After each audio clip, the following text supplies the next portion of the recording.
minutes past the hour, 8:21. Wednesday edition of the Press Box. Mark Kislett, Peter Burns, joined with special guest, Rockies owner Dick Monfort and GM Dan O'Dowd this morning. Dan, we appreciate you guys coming on in. A lot of people we were joking around. They're like, oh, yeah, they created the snow. They didn't want to come here and ask the questions. You know, they had the humidor. Now they've got this snowpocalypse weather machine, a way of getting out of it, you know? Boy, that'd be pretty impressive if we could do that. We Anytime wouldn't have lost 98 games. I can tell you You that. can change the weather. Yeah. Here, okay, this is what, often on this show, the conversations during the breaks are better than what we put on the air. I mean, that's on you and me, Peter. But so we had this conversation during the break, and I want to ask Dick this. You guys had a great relationship with Jim Tracy, and he achieved a lot as manager. But I got the distinct impression, though he wasn't moaning and complaining, that he never bought into the piggyback four-man rotation. What was your impression? Well, I think that whether he bought in or not, I mean, he wasn't happy about it. None of us were happy about it. None of us were happy with the way the pitching was going. There were some of us more willing to say, let's try something new. At the end of the day, Jim, I went on the trip to Detroit, and I spent 4 hours with him talking about it, going over all the different reasons, this, that, and everything else. It's not traditional. Jim Tracy's a pretty traditional type manager. It was different. It was risky. The question that kept coming up is, okay, what happens? I got a guy that's pitching a no-hitter through 5 innings, and I'm going to take him out of the game. And Bill Guyvette was with us at the time, and he said, let's quit worrying about that guy pitching that 5-inning no-hitter until we get to that stage. Until you have that guy pitching a five. and we never had that problem, by the way. But, I think it was tough on Jim. I think it was, anytime there's change, it's very tough. It was tough on the organization. I'm not sure everybody else believed in it. But we do know this, that we, with the injuries that we've had out of pitchers at Denver and the difficulty that there is pitching here, we just have to come up with a different method. And it's probably not that, but it may be something different. And it also could create an advantage for us. Okay, having said what you did it surprise you that Jim Tracy left the organization at the end of the season? It did. I flew back from Arizona and sat with Jim the whole time. We talked about all this stuff. It did surprise me. It surprised me a lot. I was shocked, in fact. Before we're getting ready to get into the phone calls, I'm going to take one question on Twitter right now here as well, too. And it was one of the ones that I had in. Is the idea that you own the team, okay, but I want you to be a ticket seller right now. I go to denverpost.com. The first thing I see on the splash page is buy tickets, individual games right here, right now. So sell me on 2013. Sell me. You're in the front office. I'm on the fence because I see a bunch of people on Twitter right now that's saying, why should I renew my season tickets? Why should I not take a wait and see approach and see how that's going to go? So sell me on it. Well, first of all, we've got a beautiful stadium. We live in a beautiful state. I go to a lot of different ballparks. We don't fight the humidity. It's a fan-friendly place. It's a pretty place. Okay, now, why go watch the team? First of all, I think we have 2 of the best players in the game in Troy Tulowitzki and Carlos Gonzalez. I also think we have a very offensive team. We're all hopeful that Todd will come back and play well. Rutledge. Do you think he'll be back? Yeah, he'll be back. The question is how well he's going to be able to play and how much he's going to be able to play. The kid Rutledge, who played short, will play second. He had a great offensive year when he came up, was a real talent. Dexter Fowler's a talent. Colvin's a talent. Rosario's got tremendous power. We have a tremendous offensive team. I think we've got a bullpen, especially with the addition of Lopez, right? Yep. And that I think our bullpen's going to be strong, and I think these pitchers are going to come along. I think Chacin, who has shown glimpses of being great, is going to be a good pitcher. I think De La Rosa, if he comes back healthy, we've seen him pitch, and he's a talented guy. So I think we have all the makings of being a very competitive team. We truly believe that we're going to be playing meaningful games in August and September. Let's throw it out to some of the callers. We've been working with some of the PurpleRow.com guys as well. And, Matt, let's go. You're up first with Dick Monfort and Dan O'Dowd. Hey, good morning, gentlemen. So basically, one of the things that I wanted to look into was the four-man rotation that you guys went into last year. And specifically, I wanted to look at how you were talking about the third time through the lineup, we see a tremendous increase in offensive production. And I definitely think that's true at some of the stuff I've looked at.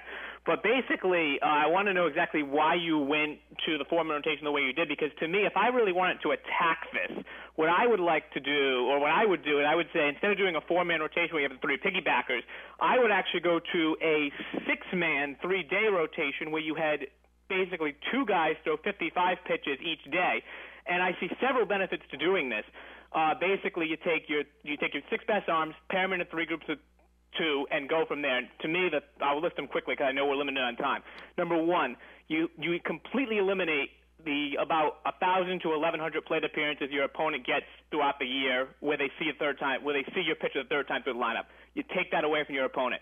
Number two, you can strategically pair your two starters to be a left-handed pitcher and a right-handed pitcher. So now you create nightmares for the opposing manager because they can't pick where they've got a lefty or a righty on their team that day because they're going to lose two of the four at bats basically or they're going to have to pinch hit for guys in the fourth inning. And number three is in this six-man three-day rotation, you only use six stars instead of where with the four-man rotation you have to use the three piggybackers, use seven, and you get an extra guy in the bullpen doing it this way. So what I want to know is, did you ever consider using a six-man three-day rotation like I'm talking about? And if you did, why did you choose the four-man rotation with the three piggybackers instead? Okay, well, first of all, that is a brilliant suggestion. I can tell you we looked at that specifically. There's a human element involved in these things. Wins are extremely important to starting pitchers. Ultimately, it's an industry-driven system as it relates financially.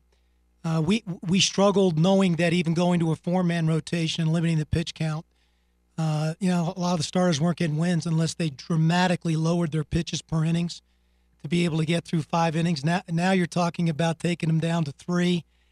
Conceptually, you're right on. No argument from me at all. It creates a lot more flexibility, creates a little bit more onus on your manager and your bench coach and your pitching coach to really manage it appropriately. But you hit on every major point that we actually looked at. But there's a human element involved, and that human element is you've got to get your players to buy into this kind of concept too. And that would be a struggle.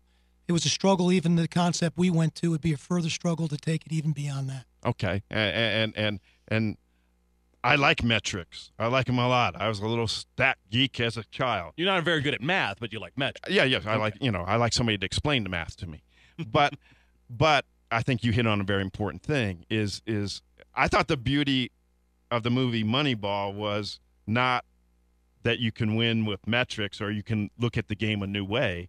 It's that you got to sell people, because they're human beings, on this will work.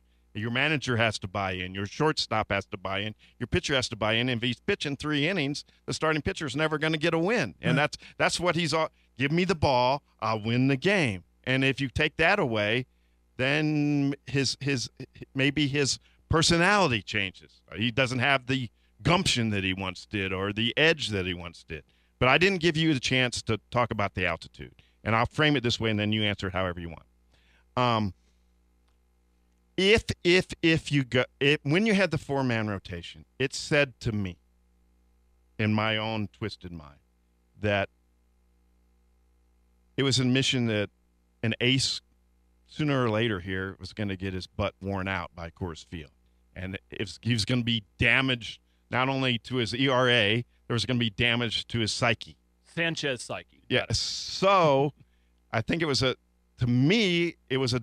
declaration to say, we'll get 5 or 6 or 7 number 3s, and we'll never have a number 1 again. How does the altitude play into?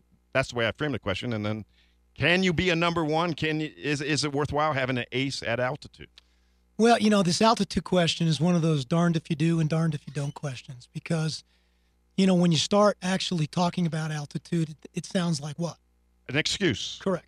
Which I've hammered you on. Yeah, no, I Shocking. I'm Never well noticed. aware You of it. noticed. So, yeah, no, I picked up on that. And but if you don't talk about it, you're almost ignoring the reality of the situation you're dealing with. Right. Can you win? I think the more appropriate question, Mark, is I think we can win without an ace. Okay. But I don't think you can have, a ton of number fives then. Right. I think that, you really are going to have to put together a starting rotation that's made up of 2, 3s, and 4s. And I do think there's a formula to pitch well here and win. And I don't think it's a complicated formula. And I think, when Bill moved into the role he's in, it really almost confirmed it when he really began to watch the intricacies of what took place, on a day in and day out basis with the pitching staff.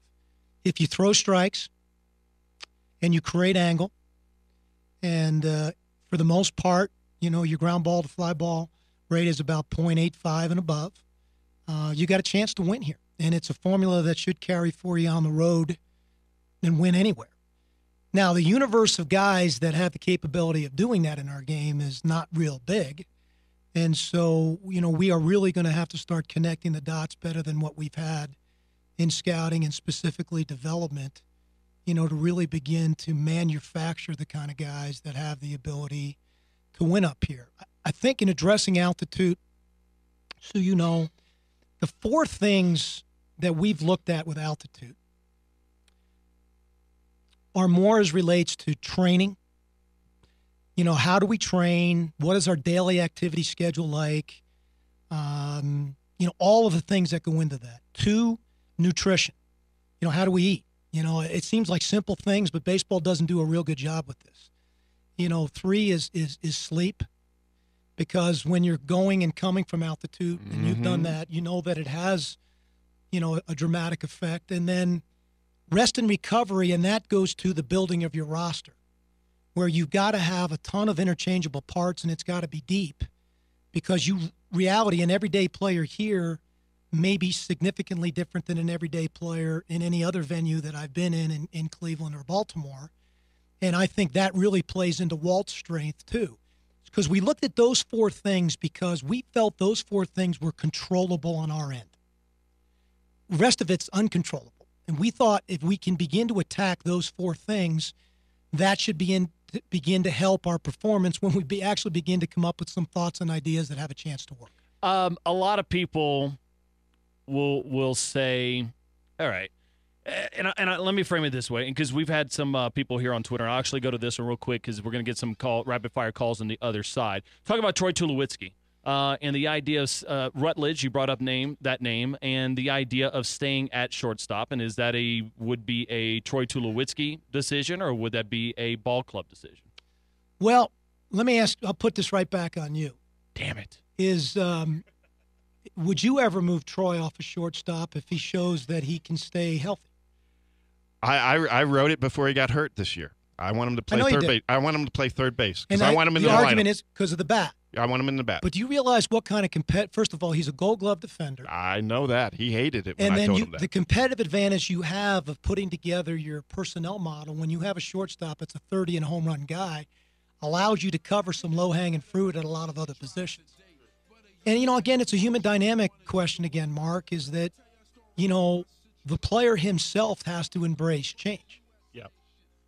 He hasn't embraced it with me. I know that. He made me telling you something different, but he hasn't told me he thought it was a good idea, Kiss. That's another dumb idea you have, Kiss, basically, is what Tulo told me. At his age, we feel that he should be able to stay and play at an elite level at shortstop. But I think Walt is going to have to do a significantly different type job of resting and recovering.